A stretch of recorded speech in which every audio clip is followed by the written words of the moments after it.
Hey fam, Kaya here again, and I am back with video number 6. The woman, her essence, her purpose, her role, her power.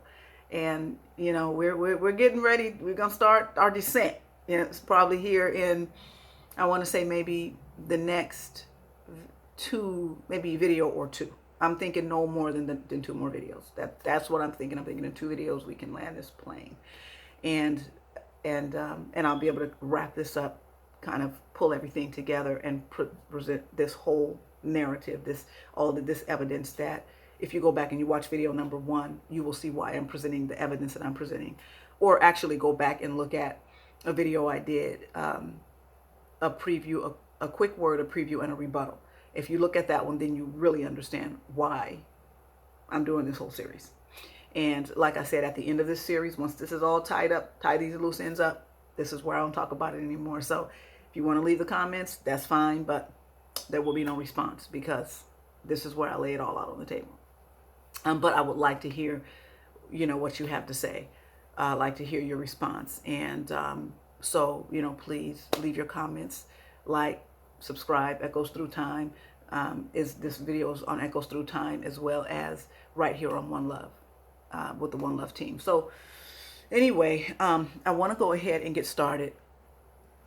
Last video I talked about essence, the essence of the woman, and what we looked at in Genesis is that the woman, in terms of her essence, is Adam. This is why in Genesis chapter 5 verse 2, Yah said he blessed them and called their name Adam in the day that they were created, because Adam doesn't just describe a gender. Adam describes a being, the essence of a being. It's that intangible part of us that is manifested, but that Yah has established by his breath. I'll just put it that way. And it is the same for both male man and female man. Shout out to the late Dr. Miles Monroe, who coined that. So I used a piece of, like, a manila piece of index card because I wanted to get Play-Doh, and I just forgot to get it. So since I didn't get that, I'm just going to use this. And I read Genesis chapter 1 verse 26 and 27, which says, "And God said, let us make man in our image and after our likeness, and let them have dominion over the fish of the sea, and over the fowl of the air, and over cattle, and over all the earth, and over every creeping thing that creepeth upon the earth." Verse 27. "So God created man in his own image. In the image of God he created him. Male and female he created them." So in doing this, one of the things that I wanted to bring out was essence. And I don't think that I read this from the Noah Webster 1828 dictionary in defining essence. I did talk about it. But the Noah Webster 1828 dictionary says essence is defined as formal existence, that which makes anything to be what it is, or rather the peculiar nature of a thing, the very substance, the quality of being. So in other words, the essence of a thing is what it exists as internally, despite anything external to it. It just is what it is. So when we think about the Most High, he is who he is. And there are things that make him who he is. And if there was anything about that changed, then he wouldn't be who he is. But he is God, and there are things that make him. There's these attributes and these qualities that make him who he is, in this pure substance or essence of who he is. And it's the same thing with mankind. So I could use the example of table salt, which is sodium chloride. One sodium atom, one chloride atom. You put those together, we get what we season our food with, table salt. If I were to change either one of those elements, we would have some substance, but it wouldn't be table salt, because table salt, in the essence of what it is sodium chloride. So you have to have those two to make it. So I talked about this, and we know paper comes from trees, but can I tell you the exact chemical makeup of this? No. But one thing I can tell you is that the same thing that is in this one is in this one. These are no different. I'm holding this in one hand and this in another hand, but they're absolutely identical. It wouldn't matter if I folded this one up and made it a different shape, or colored it, or I could do whatever I want to do with it. In the end, the same stuff that makes up this one is the exact same stuff that makes up this one. You see that little The little mark on there, it might be, look a little different on the outside, but it's still the same in the essence of what it is. And so hopefully that helps us to understand in terms of mankind. Adam, that's what Adam describes. So that female man, female Adam, I'll say, she is Adam with the womb, Adam with the ability to carry life, to nurture life, to show life, to bring forth life, to sustain life. And we're going to get into a lot more of what she is, hopefully, in this video. But if we don't, it'll be in the next one. So checking that off, that's what we talked about in the last video. So if you want to go and you want to look at that, that's what that whole video is all about. It is about the essence of the woman. So today I want to talk more about the purpose and the role, and probably power. All these things are going to begin to overlap, because I feel like what has happened, especially when we talk about some of the comments and a lot of the pushback that women often get based on this this narrative that people have built or established based on this ancient biblical narrative. And I talked a little bit about why that's problematic, because that ancient biblical narrative is based on something that's fallen, and Yah's not trying to take us to what is fallen. As a matter of fact, that narrative is something he's trying to change. That's why he saved Noah. That's why he sought out Abraham. That's why he blessed Isaac and Jacob, and that is why he established the nation of Israel. So because Yah wanted to change this whole narrative that was taking place. This wasn't what he had intended. So if we want to know what the purpose of anything is, but because we're talking about woman, if we want to know what her purpose, her essence, her role, her power is, we have to go back to the book of Genesis. We got to go back before the fall, because if we're looking at after the fall, what we're doing is building a narrative on something that is fallen. And Yah, what he established in the beginning is what he wants to establish for eternity. So to find out what the expectation of her should be, how she should be treated, what her status is, all of these different things, how we regard her. If we want to know these things, then it is imperative that we go back to pre-fall, because that's where we're going to find it. That's where we're going to find what I call this principle of first mention, or this first mention principle. And so going back to that's where all of that is laid out. And it's really from that we ought to be building this narrative, and not so much from post-fall, because post-fall is gonna give us an erroneous picture, or erroneous expectations, and to a great degree probably an erroneous way of regarding women, because we've seen women, and I shared an article in the video before the last one when I talked about the focus was, I believe it was 1 Corinthians 14, 34, 35, and I shared an article from the Center for Judaic Studies from the University of Arizona, Tucson. And one of the things that Beth Alpert had mentioned was this narrative that has come about. It has really served as a basis for the marginalization of women, not only in the ancient world, but the marginalization of women for millennia. And that's really true, because women for millennia have been pushed to the margins. And we saw Yahushua come in, and he raised the status of women, and he was bringing them back into where it was that Yah intended them to be, not in the margins, not at the margins, but from outside of the periphery, bringing them back into the center.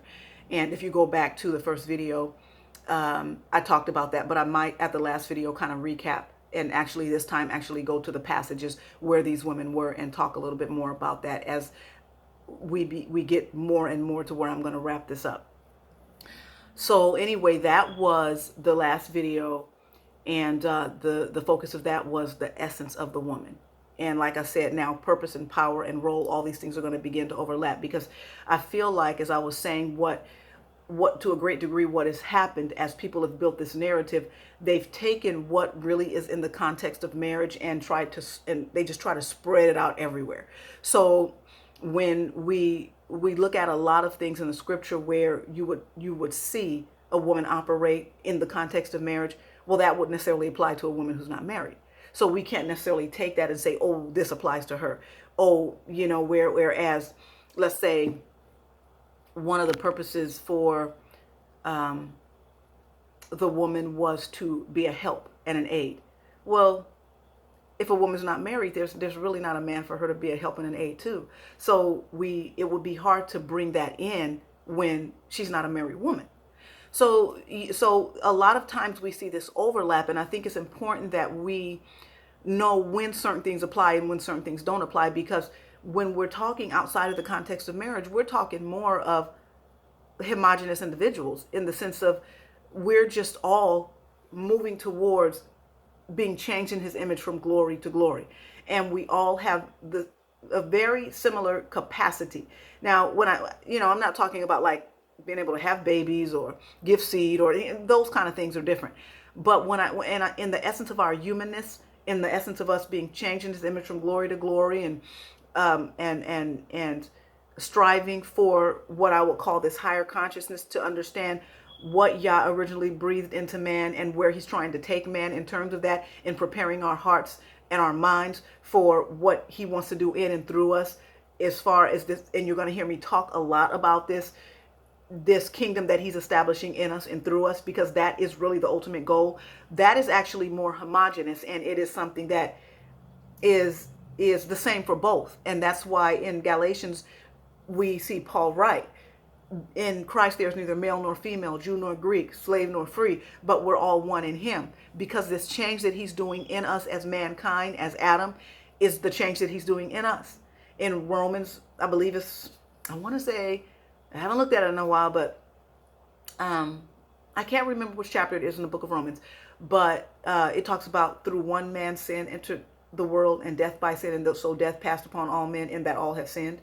And so when we're talking about something like that, that same thing that came through Adam, and I'll say Adam in the sense of in humanity, in the sense of our foreparents, although that may actually be talking about the one man, but it came through Adam and it passed upon all men, because we are all Adam in that way. And so going back to this idea of essence, it's not that just male man is Adam, but female man is Adam, and Adam is male, and Adam is female. Adam is not just male. So it speaks of an essence and not just a gender. So with that being said, I want to go ahead and get into the the purpose and the role of the woman, and I think that that's probably going to be more what I'll be talking about today. If power overlaps, I'll certainly bring that out, because as we get ready to close, wrap this thing up, now things, like I said, are going to begin to overlap, and I'm just going to start to say, okay, this would be power, this would be purpose, this would be role. Yah established woman with a purpose and brought her to the man. Now, Yah already had that purpose, and we know that purpose is like a predetermined plan or a reason for being. The role is how that purpose is going to be fulfilled. So, and then the power is the ability to be able to carry that out. So let's go ahead and jump into that. So I want to start with, I think what I want to do is get into chapter, let's see here. I should have already had this here. Hold on, because I have this, I think, on my computer. And then that way I don't have to go looking. All right. So Genesis chapter 2, verse 18. So that is where we're going. And I am reading today from the King James. So here Yah says in Genesis chapter 2, verse 18, and the Lord God said, it is not good that the man should be alone. I will make him and help meet for him. So just before I get into that, again, I want to say, like I did in the last video, I do a lot of writing. I got notes all everywhere. But when I get an opportunity to do a video, to record, I try to take that opportunity.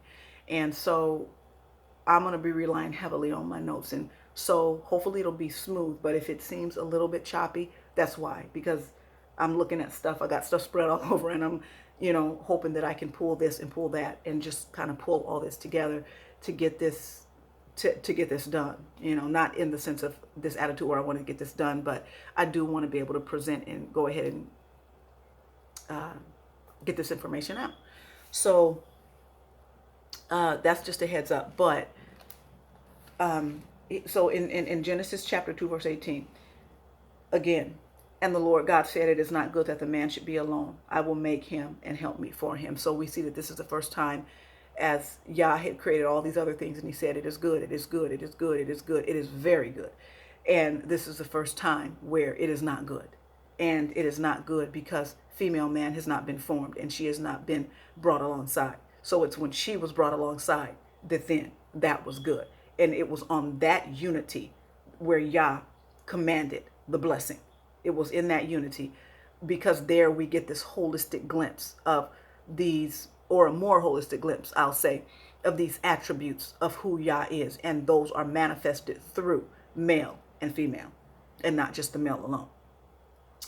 But what I want to jump into here is I will make him and help me for him. Now, I thought this was pretty profound, because a lot of, I don't know how many times people look at this and go, when it says I will make him and help me for him, that it's almost like what Yah is saying is, I'm going to take Adam and make from Adam a help for Adam. So I'm going to take you, Adam, and from yourself, I'm going to make a help for you. And I think if we understood it that way, it would help us to understand, going back to this whole idea of essence, that she is literally Adam, made from Adam for Adam. So when we go to the Strongs, what it says here is it talks about in Genesis chapter 2 verse 20, it says, and Adam gave names to all the cattle and the fowl and of the air and to every beast of the field, but for Adam there was not found an help meet for him. And like I said in the last video, a lot of times people will take those two words and just put them together as one word. And this is where I feel like the Strong's Concordance did an injustice. When I was a teacher, and I'm going to tell this story and then I'm going to tie this back in. But when I had accepted a long-term summer assignment at a Christian school in Michigan, and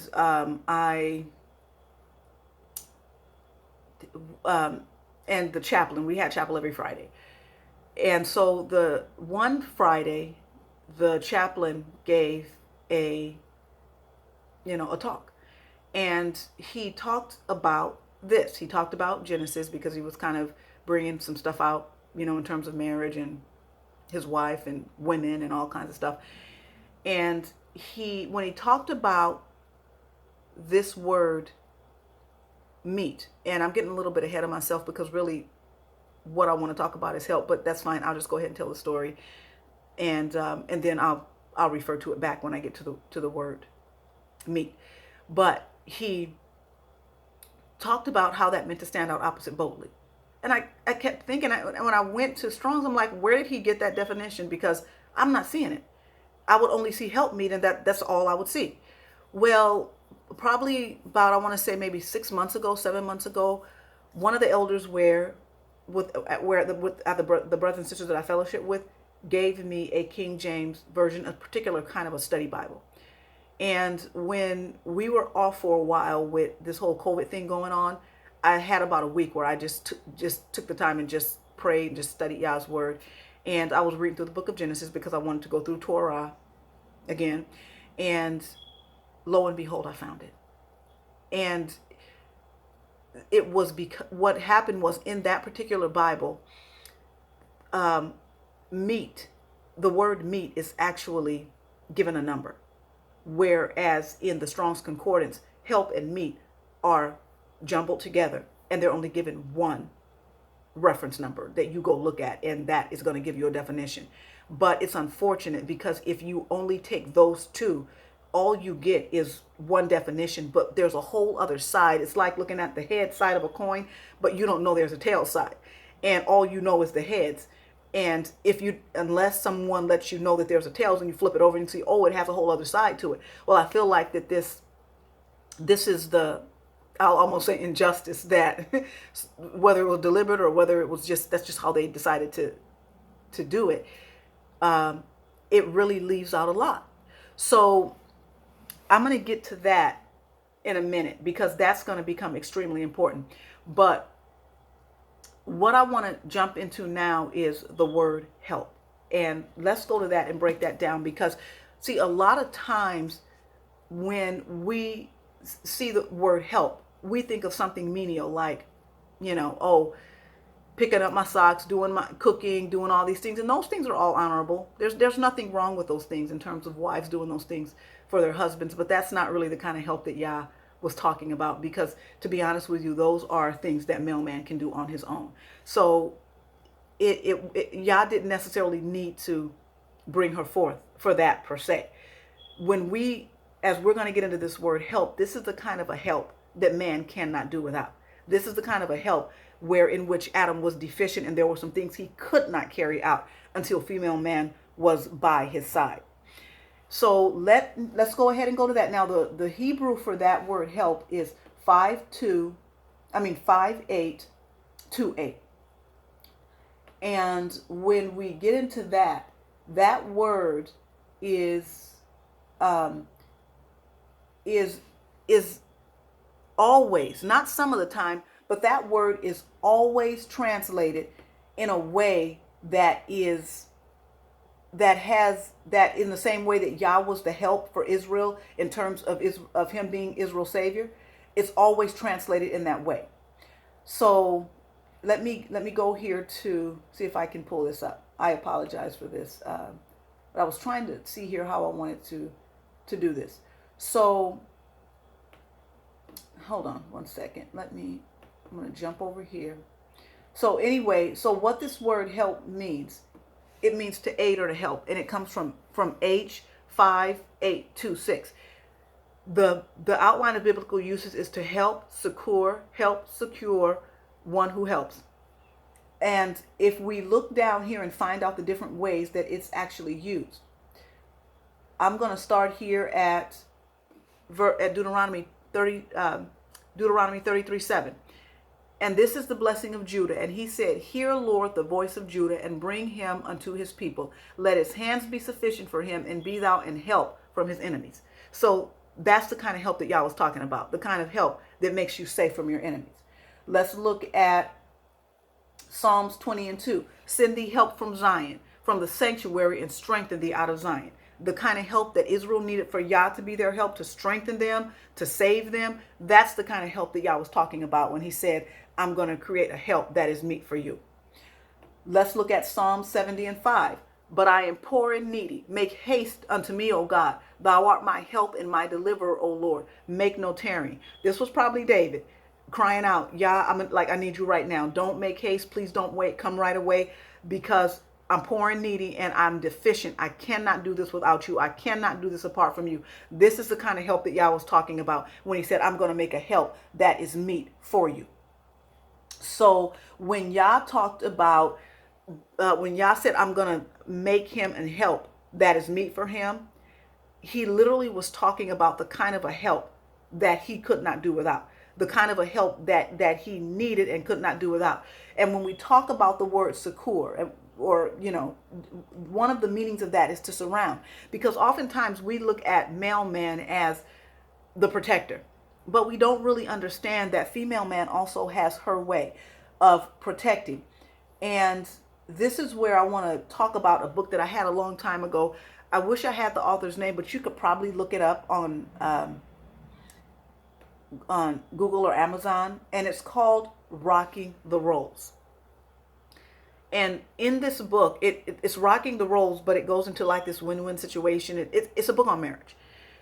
And it goes into the makeup, the psychological makeup of men and women, and talks about how when it comes to men, the way their makeup is more laser focused, just like something would be like in terms of like a target, it's laser focused. But with women, it's more like a radar that goes around like this.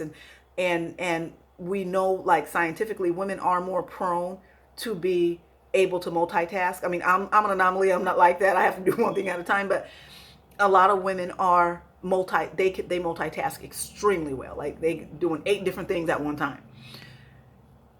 Men are not as good at that. Some are anomalies and they can do that well, but for the most part, these are some of the differences when it comes to men and women, and there's a reason for that.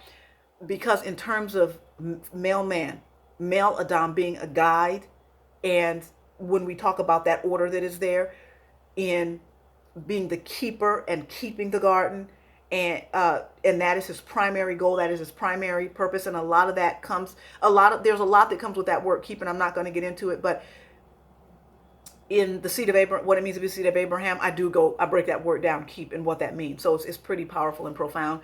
But in terms of him knowing the objective and where they're supposed to go and where y'all wanted to take them, he would have had to have been laser focused. Whereas as woman is brought alongside him in her formation, she is kind of keeping an eye on what is going on around. And if there's something funny that doesn't look right that's going on around, it's like, let me sound the alarm. Let me tell mailman, this is what's happening. We need to address this over here. We need to address that over there, or that behind us. Or so you see how these things work together. So you have one that is more laser focused and one that is like a radar, because the garden did have to be kept. And female man was brought alongside to be able to help him in doing that. And a lot of times when we think about female man, and we look at this word help, like I said, we think of that as something just, it's just a help. But the reality is when like one of the elders put, shout out to Brother Judah, woman was not made because she needed man. And I'm not saying she doesn't need male man. That's not what I'm saying by this. I'm just bringing out a point. She wasn't created because she needed him. She was created because he needed her. So when it came to the need factor, there was a need that he had as to why she needed to be formed and brought forth, and why she was created right alongside her male counterpart. But that word 5828 that is azer, it comes from H 5826, and it is a verb, a primitive root, and it means to surround, to protect, to aid. That's what it means. And it goes back into what I talked about how this whole idea of laser focus versus this radar focus. There's a reason that women are able to multitask, and these are some of the ways that these different roles would change in the context of the marriage relationship. I felt like y'all gave me a word picture probably, gosh, this is so long ago, like 20 years ago. It was a long time ago. When it came to the marriage and how marriage works between male and female, and how they come together would have and should have come together to protect what Yah had put under their care. And the picture he gave me was an umbrella, and I'll tell you what I mean by that. So male man, when we think about an umbrella, we think about this covering that protects us from the elements, from the storm. But that covering, that part that protects us, it really wouldn't be able to do that if it didn't have that support that is under it, that helps it to spread out and do what it does. So we need both those pieces. And so he gave me this word picture, and so I decided to look up an umbrella and see what that piece was called. And ironically, and maybe comically, it is the rib of the umbrella that holds that piece up. So that when we talk about a woman being the wife being the aid or the support, as long as she stayed in the position and she was fulfilling that role that Yah had put her in, fulfilling that purpose through fulfilling that role, it was all good. But the minute that she got out of that and things collapsed in, then we had a problem. So if you've ever had an umbrella that, where the rib was broken or the cover was torn off, it just didn't work. It was flying all over the place and you got wet. And, I've had umbrellas that were like that. And I'm like, oh my gosh, it's just best if I don't even have this umbrella because it's not working. And so you can see how if one part is not working, how that would impact and affect the other part. And so that's kind of this word picture that I feel like Yah gave me. But both parts are extremely necessary when it comes to us as, and this would be in the context of marriage, moving in that direction and meeting that objective of being that picture of Christ and his church, being that picture of what Yah has wanted to establish through the husband-wife relationship as he created man and woman to come together in the context of marriage on this earth, and what he was trying to accomplish through that. So in that way, we see where both are very much needed. But a lot of times we don't look at woman as protector, and to a great degree she is. So she is that support, she is that aid. And I think it is Proverbs 12:4 where it talks about a worthy wife is a crown to her husband, but the other kind is like rottenness in his bones. So when we think about the skeletal system, well, what is that? That's what holds us up. If something happens to my skeletal system, I'm going to probably have a hard time walking. I'm going to have a hard time doing a whole lot of stuff, because that is what supports me. And so to liken a woman to that is like as rottenness in his bones. But the other kind is, that's going to be his support system, which is going to help him to make things firm, to cause him to be sure. And we're going to get into that a little bit more probably in the next, I may do it in the next video or at some point before the series is over, because I do want to go to the book of Proverbs and I want to talk about that, her function, the function of this woman who was so wonderful and worth far more than rubies. And we know that takes place over a lifetime, and that's a process of becoming, not just normally, you're not going to just find a woman who has like all those, but it in the process, because in the end her children and her husband rose up and calls her blessed. But we'll talk a little bit more about that as we go through this process.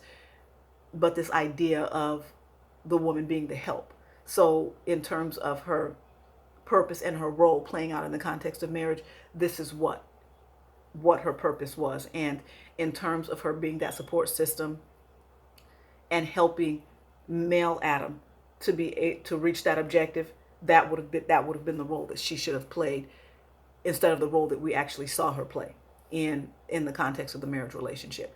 So again, we don't want to take that though and spread that out and say all women are created to be a help, because they're created to be a help when it's in the context of the marriage relationship and she's a wife. It's not necessarily in just the context of any male-female relationship. So if you have two single people who they're platonic, there's just nothing, they're just brothers and sisters, we'll say, in Christ, she's not created to be his help. It's more of this, like I said, this homogenous type of way of being and doing, because we're both moving in that direction of moving towards that objective, and of who we know that Yah is calling us to be, and being changed in the image from glory to glory. So we're called to live the same kind of a righteous life, both of us. So and that's also in the context of marriage. So you see how all these things overlap, because she's not going to be able to be that support system if she is not, if she doesn't have that wanting to want to live the way that Yah wants her to live. So that foundation has to be there before this can be fulfilled anyway. And again, that's the kind of a woman I'm talking about. This is not a series that I'm talking about the kind of a woman who is out and about gossiping and causing havoc and causing division and, doing things she ought not do. That's not the kind of a woman I'm talking about here. So much prayer if that is the case, but that's not what I'm addressing here. And this series will not apply to her. This series is only going to apply to my sisters who want to please Yah and are doing, and want to be the kind of wives that Yah want them to be, the kind of women that Yah wants them to be, that really want to honor their husbands. And this is why I'm going to read some of my notes. So this is where I bring in some of my notes, and I'm going to share some of this, because I think that my prayers that this will help. So this is not in any way meant to be critical or anything like that. So please don't take it that way. But what I wrote here is there are a lot of brothers who are frustrated at how their wives, in what they think and in the things that she does. But instead of accepting her for who she is, for who Yah has created her to be, and how Yah has wired her, he is constantly trying to change her like a piece of clay. He's trying to mold her into the confines of the mental confines of his own making. And there she remains a prisoner, not with actual bars, but in the confines of what their ideology or what they have established, and it hinders. And so this creates strife and confusion that are the result of a heavy hand of control. And for some brothers, it is destroying your marriage and your home and your family. And it is because you are destroying your help. So another thing that I wrote down here is sometimes it's also a struggle because inside of it could be a struggle for some brothers inside of themselves, because they're praying and saying, Father, I need your help. And Yah is saying, your help is right beside you. And they're saying, Yah, I need your wisdom. Your wisdom is in the kitchen making dinner. Father, I need your might. Your might is in there changing diapers. Father, I need your... So they're asking Yah for all these things and don't realize that in the embodiment of their wife, by Yah's grace, that is what they have. At least they have a woman who wants to be that. And hopefully she's in the process of becoming that, like we're all in the process of becoming who Yah wants us to be. But I think that's something that that some brothers could probably do a better job at understanding that the help that Yah has given you is the help from his hand for you. And that's why it says that he who finds a wife finds a good thing and obtains favor from the Lord, because she is a help for you. And a lot of times this creates struggle, because it's like, instead of allowing your wife to bring what Yah has given her to present what she has to bring, it's like, I'm going to tell you what to bring. I'm going to tell you, what you have to bring, instead of her allowing to bring what she has, what Yah has given her.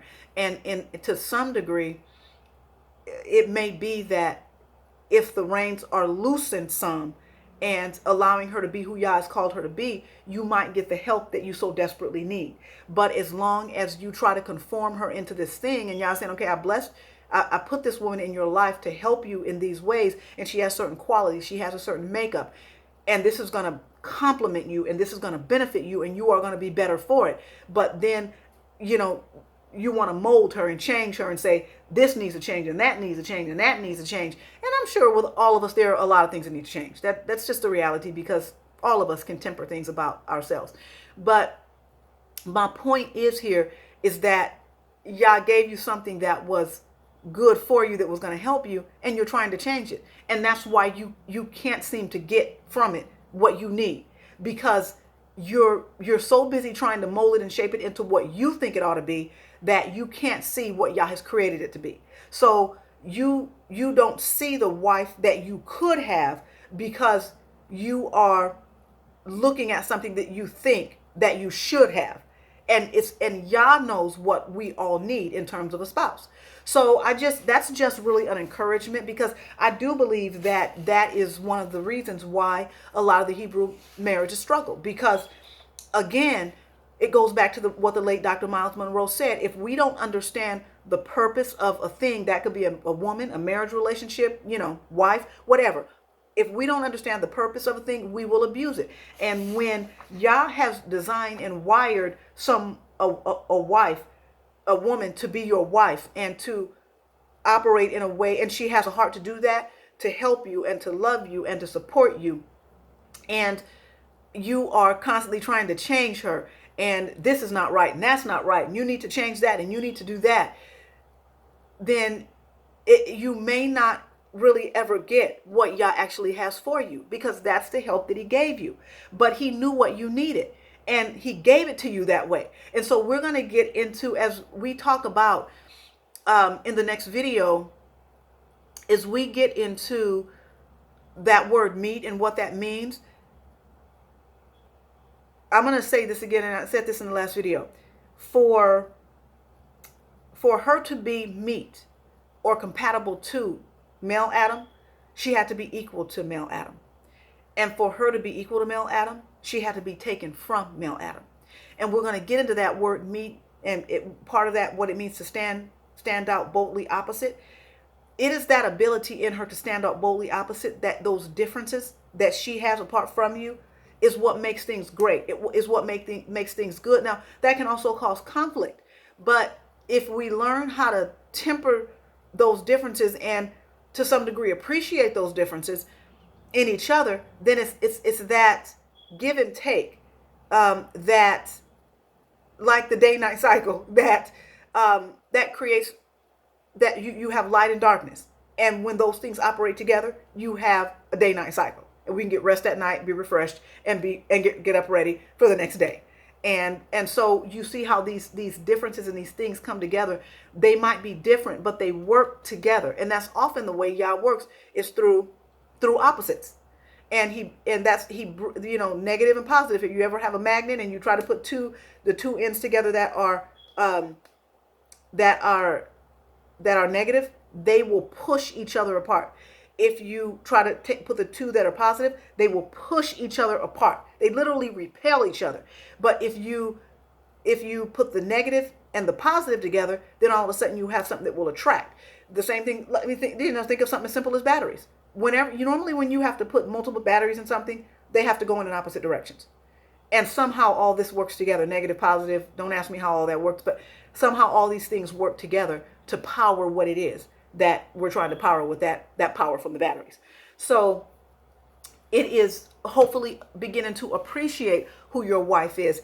And I'm thankful to y'all that I can say this, because I'm just recording a video. And my prayer is that some brothers, you will watch, that if your wife asks you, you will find yourself watching this with her. And please take note, because maybe it's something that she wants to say but can't quite say. Maybe, after the video is over, it's something you guys can have a conversation about. Because as I'm also going to talk about and this is in the future, but I'm going to address this whole idea of headship. Because that's a whole other thing that we've gotten into, this whole imperialistic type of deal. And it's not this master type of relationship where I'm literally controlling every move that you make. When Yahushua said, he said that the Gentiles lorded over them. But like I call you friends, I have this different kind of relationship with you. And when we talk about that word head, it is, if you look it up in the Greek, it's the part that is readily taken hold of. So it is the part that is like a guide and goes before. So Yahushua didn't tell us to love until he loved. He didn't tell us to follow his commands until he did it first. So this whole idea of headship is more of a guide. This is not a situation where women are being lorded over and ruled over and controlled. And if that is happening, I just have to say that that's not really in line with scripture. Because Yah doesn't do us that way. So he didn't create woman to be lorded over and to be controlled and to be subdued and dominated. He not even children he didn't create for that purpose. And so when we do that, we're treating something in a way that God never intended for it to be treated. So I don't know why I said all that, but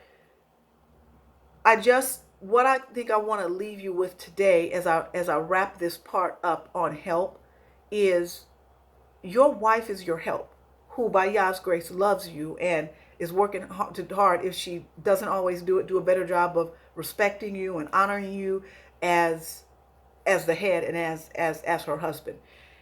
If you have a wife who's doing that, treasure her.